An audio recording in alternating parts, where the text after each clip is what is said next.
In today's video, I'm going to teach you how to cancel a pending payment on PayPal. If you've sent a payment and you notice that it's still marked as pending, don't worry. In many cases, PayPal gives you the option to cancel it directly from your account, and the process is very quick. I'm going to walk you through exactly where to go and what to look for so you can do it bismillah and without confusion. First, log into your PayPal account and make sure you're on the main account page.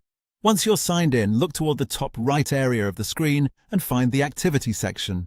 This is where PayPal keeps a record of your recent account transactions, including completed payments, received money, refunds, and any payments that are still pending.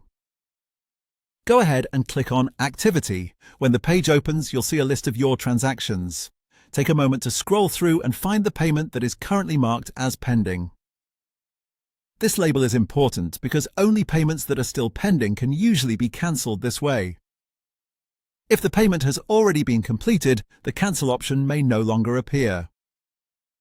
Once you've found the correct pending payment, click on it if needed so you can view the details more clearly. You should then see the option to cancel the payment. Click Cancel and PayPal will process that request.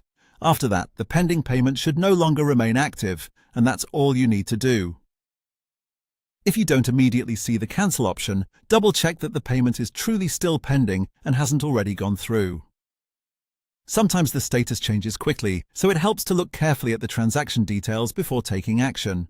Also, make sure you're selecting the correct payment, especially if you've made multiple transactions recently. Reviewing the recipient and amount can help you avoid cancelling the wrong one. And that's it. As long as the payment is still pending, you can usually cancel it directly from the Activity section in just a few clicks.